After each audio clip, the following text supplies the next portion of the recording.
मुकाशवा नौवां बाब। और जब पांचवें फरिश्ते ने नरसिंगा फूंका तो मैंने आसमान पर से ज़मीन पर एक सितारा गिरा हुआ देखा और उसे अथाह घड़े की कुंजी दी गई। और जब उसने अथाह घड़े को खोला तो घड़े में से एक बड़ी भट्टी का सा धुआं उठा और घड़े के धुएं के बायस से सूरज और हवा तारीक हो गई। और उस धुएं में से ज़मीन पर टिड्डियाँ निकल पड़ी और उन्हें ज़मीन के बिच्छुओं की सी ताकत दी गई। और उनसे कहा गया कि उन आदमियों के सिवा जिनके माथे पर खुदा की मोहर नहीं, ज़मीन की घास या किसी हरियावल या किसी दरख्त को जहर ना पहुंचाना, और उन्हें जान से मारने का नहीं बल्कि 5 महीने तक लोगों को अजियत देने का इख्तियार दिया गया। और उनकी अजियत ऐसी थी जैसी बिच्छू के डंक मारने से आदमी को होती है। उन दिनों में आदमी मौत ढूंढेंगे मगर हरगिज न पाएंगे, और मरने की आरजू करेंगे और मौत उनसे भागेगी। और उन टिड्डियों की सूरतें उन घोड़ों की सी थीं जो लड़ाई के लिए तैयार किए गए हों, और उनके सरों पर गोया सोने के ताज थे, और उनके चेहरे आदमियों के से थे और बाल औरतों के से थे, और दांत बब्बर के से थे, और उनके पास लोहे के से बख्तर थे।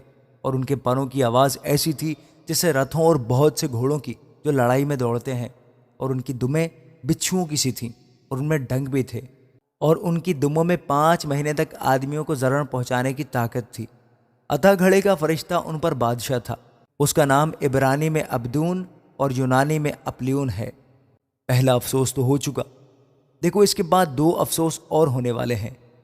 और जब छठे फरिश्ता ने नरसिंगा फूंका तो मैंने उस सुनहरी कुर्बानगाह के सींगों में से जो खुदा के सामने है ऐसी आवाज़ सुनी कि उस छठे फरिश्ता से जिसके पास नरसिंगा था कोई कह रहा है कि बड़े दरिया यानी फरात के पास जो 4 फरिश्ते बंधे हुए हैं उन्हें खोल दे। बस वो चारों फरिश्ते खोल दिए गए जो ख़ास घड़ी और दिन और महीने और बरस के लिए तिहाई आदमियों के मार डालने को तैयार किए गए थे। और फौजों के सवार शुमार में 20 करोड़ थे। मैंने उनका शुमार सुना और मुझे उस रोया में घोड़े और उनके ऐसे सवार दिखाई दिए जिनके बख्तर आग और सुंबल और गंधक के से थे, और उन घोड़ों के सर बब्बर के से थे, और उनके मुंह से आग और धुआं और गंधक निकलती थी। इन तीनों आफतों यानी उस आग और धुएं और गंधक से जो उनके मुंह से निकलती थी तिहाई आदमी मारे गए, क्योंकि उन घोड़ों की ताकत उनके मुंह और उनकी दुमों में थी, इसलिए कि उनकी दुमें सांपों की मानंद थी और दुमों में सर भी थे, उन्हीं से वो जरर पहुंचाते थे। और बाकी आदमियों ने जो इन आफतों से ना मरे थे अपने हाथों के कामों से तौबा ना की कि शयातीन की और सोने और चांदी और पीतल और पत्थर और लकड़ी की मूर्तों की परस्तिश करने से बाज आते, जो ना देख सकती हैं, न सुन सकती हैं, न चल सकती हैं, और जो खून और जादूगरी और हरामकारी और चोरी उन्होंने की थी उनसे तौबा न की। आमीन।